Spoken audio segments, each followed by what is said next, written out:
दोस्तों, आज हम एक्सप्लेन करने जा रहे हैं आजिन डेमी ह्यूमन मूवी को, जो कि एक एक्शन हॉरर फिल्म है। और इस मूवी को कात्सुयुकी मोटोहिरो ने डायरेक्ट किया है।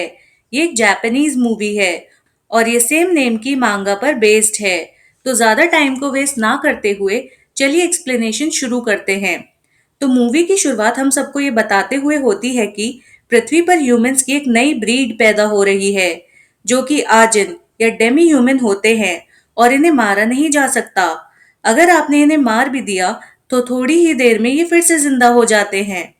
आगे बताया जाता है कि आजिन 26 साल पहले अफ्रीका में अपीयर होना शुरू हुए थे और पूरी दुनिया में अब तक 46 आजिन मिल चुके हैं। इसलिए जापानीज गवर्नमेंट ने भी आजिन पर रिसर्च करने के लिए एक आजिन कंट्रोल कमीशन बनाया है।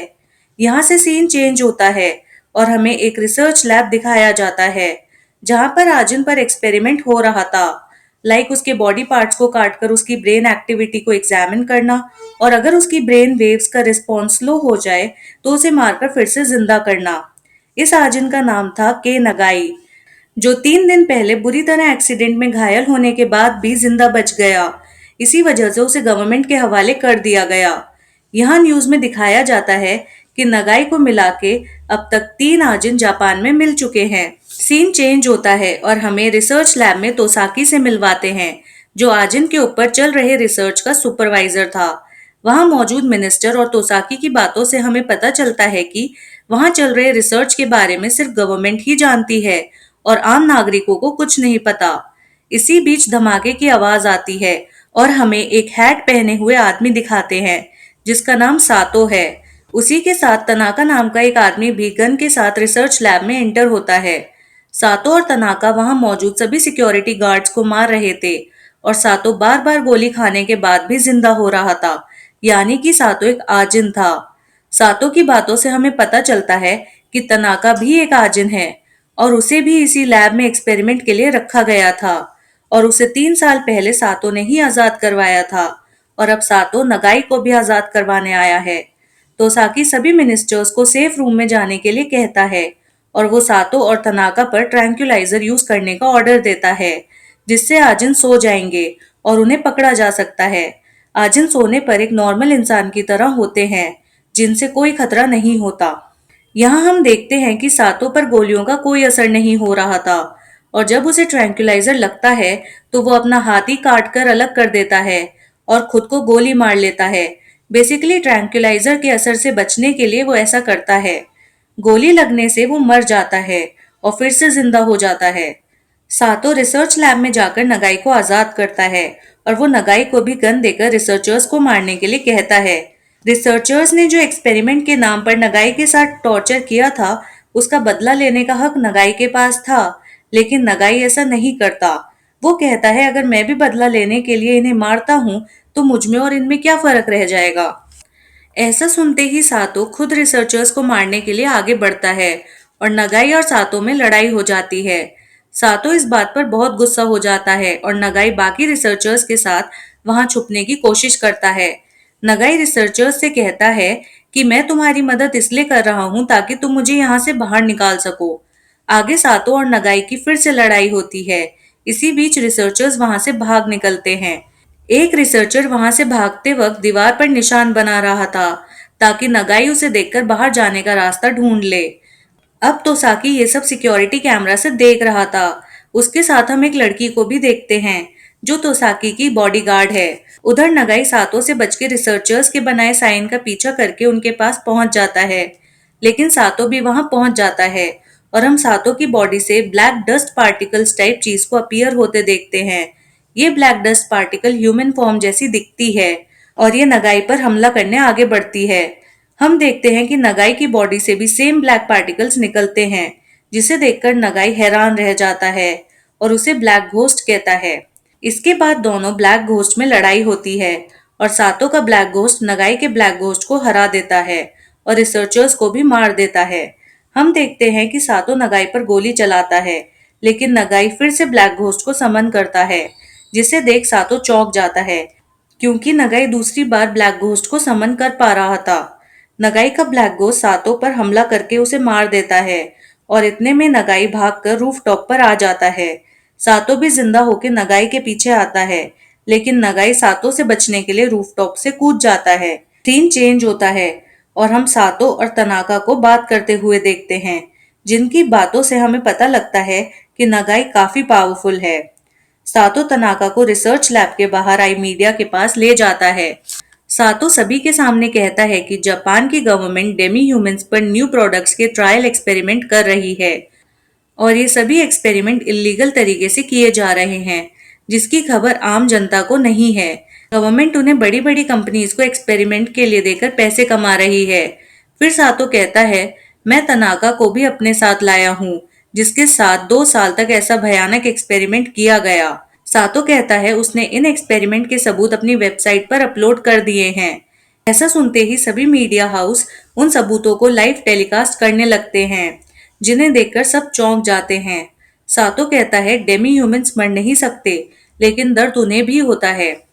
वो सभी डेमी ह्यूमंस के लिए सिविल राइट्स की डिमांड करता है और एक ऐसी जगह की भी डिमांड करता है जहां सभी डेमी ह्यूमंस नॉर्मल ह्यूमंस की तरह रह सकें। दूसरी तरफ तोसाकी भी ये लाइव टेलीकास्ट देख रहा था और परेशान हो रहा था। सातो की बात लोगों तक पहुंचते ही कुछ लोग डेमी ह्यूमंस के लिए सिविल राइट्स को सपोर्ट कर रहे थे, तो कुछ उन्हें अभी भी खतरा मान रहे थे।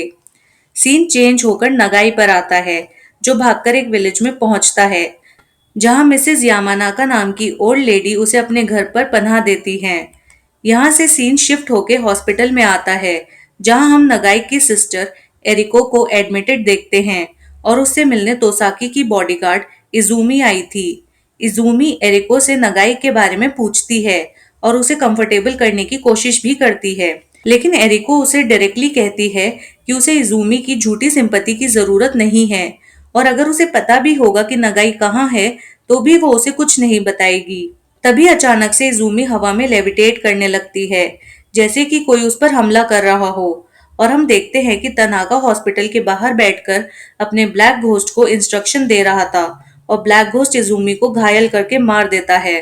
तनाका ने ये इसलिए किया था क्योंकि उसका और सातो का प्लान एरिको को किडनैप करने का था, ताकि वो नगाई को ब्लैकमेल करके उसे अपने पास बुला सके। तभी हम इजुमी को वापस जिंदा होते देखते हैं, जिसका मतलब इजुमी एक आजिन है। तनाका भी ये देखकर शॉक रह जाता है और अपने ब्लैक घोस्ट को इजुमी पर हमला करने के लिए कहता है। इजुमी भी अपने ब्लैक घोस्ट को समन करती है। फिर दोनों ब्लैक घोस्ट में लड़ाई होती है। इसी बीच इजुमी एरिको को कमरे से बाहर निकालती है और तनाका भी हॉस्पिटल में आता है ताकि वो अपने ब्लैक घोस्ट को ठीक से कंट्रोल कर सके। लेकिन हॉस्पिटल स्टाफ और बाकी लोगों के वहां आ जाने से तनाका कुछ नहीं कर पाता और उसे वहां से जाना पड़ता है। इसके बाद हम तोसाकी और मिनिस्टर्स को एक प्रेस कॉन्फ्रेंस करते देखते हैं, जिसमें वो सातो के लगाए सारे इल्जामों को खारिज कर रहे थे और सारे सबूतों और वीडियो क्लिप्स को भी फेक बता रहे थे। वहीं दूसरी तरफ हम सातो को ह्यूमन बॉडी पार्ट्स के बदले इलीगली हथियार खरीदते हुए देख पाते हैं। इसके बाद सातो लाइव टेलीकास्ट करके गवर्नमेंट को कहता है कि उन्होंने अभी तक सातो की डिमांड्स का कोई रिप्लाई नहीं किया है, इसलिए वो और तनाका अपनी मांगे पूरी करवाने के लिए हेल्थ मिनिस्ट्री के ऑफिस पर हमला करेंगे। साथ ही साथ हमले वाले दिन बाकी आजिन को सामने आने के लिए कहता है और वो इसे फर्स्ट वेव का नाम देता है। मीनवाइल नगाई को न्यूज के जरिए हॉस्पिटल में हुए अटैक के बारे में पता चलता है और वो हॉस्पिटल जाके एरिको को मिसेस यामानाका के घर लेके आता है। नेक्स्ट डे नगाई अपने ब्लैक घोस्ट को ट्रेन करने की कोशिश करता है, लेकिन वो बाकी ब्लैक घोस्ट की तरह नगाई का ऑर्डर नहीं मानता।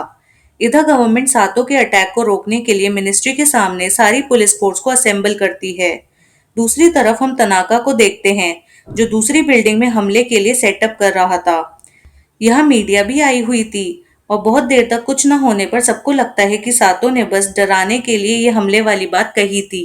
तभी हम एक एयरप्लेन को वहां से पास होते हुए देखते हैं, जो सीधा जाके मिनिस्ट्री की बिल्डिंग से टकरा जाता है, जिससे वहां एक धमाका होता है और सातो क्रैश वाली साइड से अपीयर होता है, जिससे हम समझ पाते हैं कि एयरप्लेन को सातो ही चला रहा था। उधर तनाका ड्रोन्स की हेल्प से सातो को गन सप्लाई करता है और बाकी आजिन भी सातो को देखकर सामने आते हैं। इसके बाद पुलिस फोर्सेस सातो को कैप्चर करने के लिए आगे बढ़ती हैं और ये देखकर सातो खुश होता है। सातो नगाई को रेफर करके कहता है कि मुझे पता है तुम ये लाइव टेलीकास्ट देख रहे हो और आज मैं तुम्हें आजिन की असली पावर दिखाऊंगा। इसके बाद स्पेशल फोर्सेस सातो पर लगातार हमला करती हैं ताकि सातो को हील करने का मौका ना मिले। उधर तनाका दूसरी बिल्डिंग से स्पेशल फोर्सेस पर गोलियां चला देता है, जिससे सातो को हील होने का मौका मिल जाता है और हील होते ही सातो वहां पर कोहराम मचा देता है। उधर नगाई ये सब लैपटॉप पर देख रहा था और विलेज के कुछ लोग नगाई को मारने के लिए मिसेस यामानाका के घर पहुंचते हैं, क्योंकि उन्हें पता चल गया था कि नगाई एक आजिन है। लेकिन मिसेस यामानाका नगाई और एरिको को घर के बैकडोर से भागने में मदद करती हैं। इधर सातो फिर से गवर्नमेंट को धमकी देता है कि पूरे टोक्यो शहर को खाली करके डेमी ह्यूमंस के हवाले कर दिया जाए ताकि वो उसमें रह सकें। उसकी बात ना मानने पर वो पूरे टोक्यो शहर में जहरीली गैस स्प्रे कर देगा। सातो इसे थर्ड वेव का नाम देता है। सातो की बात सुन के तोसाकी और उसकी टीम सातो से नेगोशिएट करने की कोशिश करती हैं और उसे किसी और शहर को डेमी ह्यूमंस के लिए चूज करने को बोलती हैं, लेकिन सातो नहीं मानता। हम सातो के साथ और भी आजिन को देखते हैं, जिनमें से कुछ आजिन के अपोज करने पर सातो उनका सिर काटकर बैरल में बंद कर देता है ताकि वो रीजनरेट ना कर सकें। अब बाकी बचे तीन आजिन, जिनका नाम तकाशी, जिन और ओकुयामा है, वो सातो के प्लान में साथ देते हैं। सीन शिफ्ट होता है और हम तोसाकी को देखते हैं, जिस पर गवर्नमेंट नेगोशिएशन फेल होने का ब्लेम डाल रही थी और उसे इस हमले की पूरी जिम्मेदारी लेने के लिए फोर्स कर रही थी। यहाँ मिनिस्ट्री के लोग तोसाकी को बताते हैं कि उन्होंने स्पेशल एंटी आजिन यूनिट बनाया है और इसका यूज वो सातो को रोकने के लिए करेंगे। आगे न्यूज में दिखाया जाता है कि सातो की वजह से पूरे टोक्यो शहर में अफरा तफरी मच रही है और टोक्यो के लोग अपना शहर छोड़कर जा रहे हैं। इधर नगाई और तोसाकी मिलते हैं। नगाई कहता है कि वो सातो को रोकने में उनकी मदद करेगा, पर बदले में उसे एरिको की सेफ्टी चाहिए और एक नई आइडेंटिटी भी चाहिए ताकि बाद में उसे कोई पहचान ना सके। नगाई तोसाकी को धमकी देता है कि अगर उसने ये डील तोड़ने की कोशिश की तो वो उसकी फियांसे को मार देगा, जो अभी हॉस्पिटल में एडमिट है। तोसाकी नगाई का ऑफर एक्सेप्ट कर लेता है और अगले दिन वो एक टीम बनाता है जिसमें एक एलीट ग्रुप भी शामिल था, जिसके चीफ हीरासावा थे। नगाई के पूछने पर यह टीम अपने आप को मर्सिनरीज कहती है, मतलब ऐसे लोग जो पैसों के लिए कुछ भी करेंगे। अब तोसाकी सबको प्लान समझाता है। जैसे ही सातो पॉइजनस गैस लेने बिल्डिंग के अंदर आएगा, वो उसको ट्रैंक्विलाइजर की मदद से वहीं कैप्चर कर लेंगे। तोसाकी बताता है फॉर्ज इंडस्ट्री, जिसने ये गैस बनाई है, उसने सातो के ऊपर ही इसका ट्रायल किया था, इसलिए सातो इसका बदला लेने जरूर आएगा। इधर सातो और बाकी आजिन हमले की तैयारी कर रहे थे। उनकी बातों से हमें सातो के पास्ट के बारे में पता चलता है। दरअसल सातो पर 20 साल तक गवर्नमेंट ने एक्सपेरिमेंट किया था और उसे एक गिनी पिग की तरह इस्तेमाल किया था, इसलिए सातो उन सबसे बदला लेना चाहता था। अगले दिन नगाई तोसाकी और उनकी टीम फॉर्ज कंपनी के प्रेसिडेंट से मिलती है और प्रेसिडेंट उन्हें वहां रखी पॉइजनस गैस दिखाते हैं, जो कि एक सेफ के अंदर थी और उस सेफ को प्रेसिडेंट की फिंगरप्रिंट से ही खोला जा सकता था। इसलिए नगाई सातो और उसके ग्रुप को प्रेसिडेंट ऑफिस के बाहर ही ल्योर करने का प्लान बनाता है। सीन शिफ्ट होता है और हम ओकुयामा को बिल्डिंग के अंदर आते देखते हैं, जो कि व्हील चेयर पर था, और तनाका, तकाशी और जिन भी वहां पहुंचते हैं। ओकुयामा सर्वर रूम को हैक कर लेता है, जिससे नगाई और तोसाकी को समझ आ जाता है कि सातो यहां आ चुका है। अब तनाका, तकाशी और जिन भी बिल्डिंग के अंदर एंटर करते हैं और सिक्योरिटी के उन्हें रोकने पर वो सब पर गोलियां चलाने लगते हैं।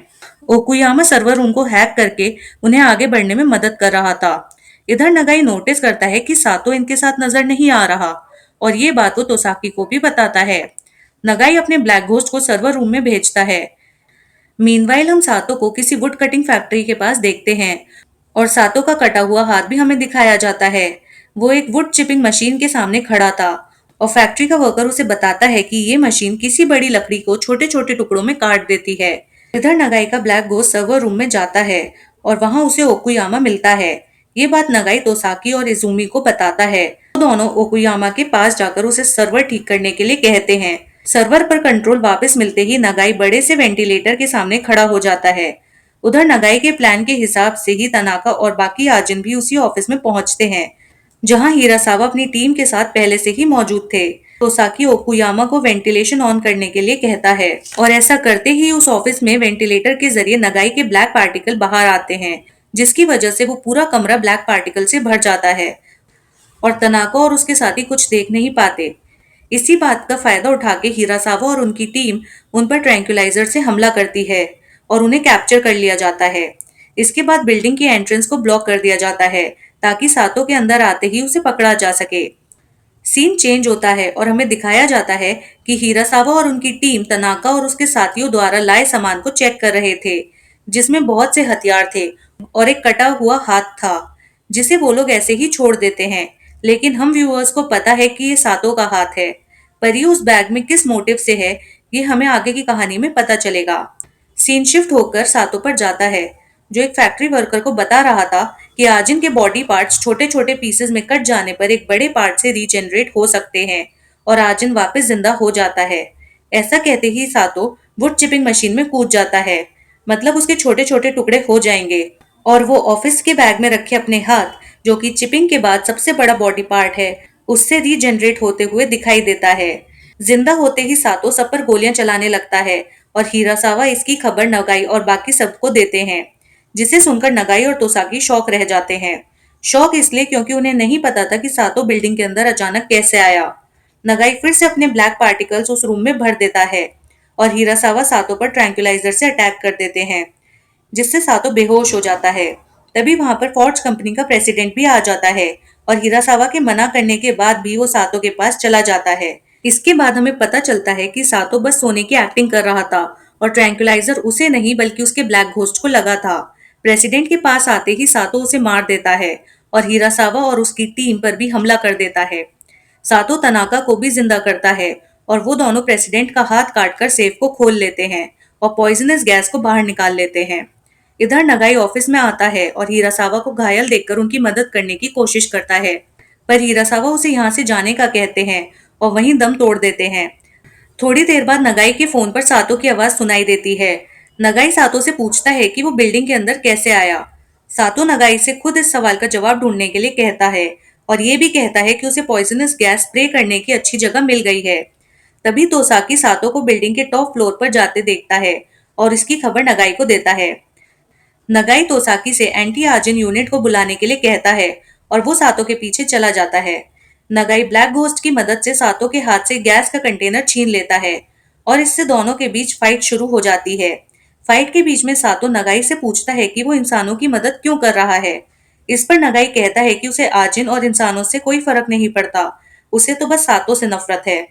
इधर तनाका तोसाकी पर हमला कर देता है, पर इजुमी उसे बचा लेती है। तनाका इजुमी से पूछता है आजिन होकर भी वो इंसानों का साथ क्यों दे रही है। इस पर इजुमी कहती है कि वो सिर्फ सही का साथ दे रही है और जो तुम अभी कर रहे हो वो गलत है। इसके बाद इजुमी तोसाकी की मदद से तनाका पर ट्रैंक्विलाइजर का इस्तेमाल कर उसे सुला देती है। सीन वापस सातो और नगाई की फाइट पर शिफ्ट होता है, जहां सातो नगाई को ओवरपावर कर रहा था। अभी यहाँ हेलीकॉप्टर से एंटी आजिन यूनिट के लोग आते हैं और वो सातो को इलेक्ट्रोक्यूट करते हैं। फिर ये यूनिट सातो और नगाई दोनों को फ्रीज करके उन पर गोलियां बरसाती है। उनका प्लान था कि इन्हें गोलियों से टुकड़ों में बिखेर दिया जाएगा और फिर टुकड़ों को वैक्यूम से सील कर दिया जाएगा ताकि वो रीजनरेट ना कर सके। ये प्लान सक्सेसफुल भी हो जाता है क्योंकि हम एंटी आजिन यूनिट को वैक्यूम से इन दोनों के पार्टिकल्स कलेक्ट करते देखते हैं।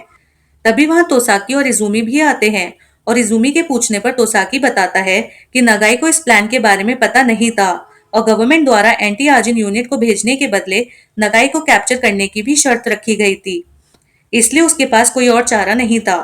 लेकिन तभी तोसाकी और इजुमी नगाई के कटे हुए हाथ को वहां देखते हैं, जिससे नगाई फिर से जिंदा होता है।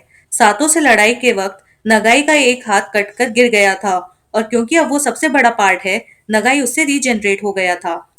तोसाकी के मना करने के बाद भी नगाई को देखते ही एंटी आजिन यूनिट के लोग उस पर गोलियां चलाने लगते हैं, जिनसे बचने के लिए नगाई वहां से नीचे कूद जाता है और ये मूवी यहीं पर खत्म हो जाती है।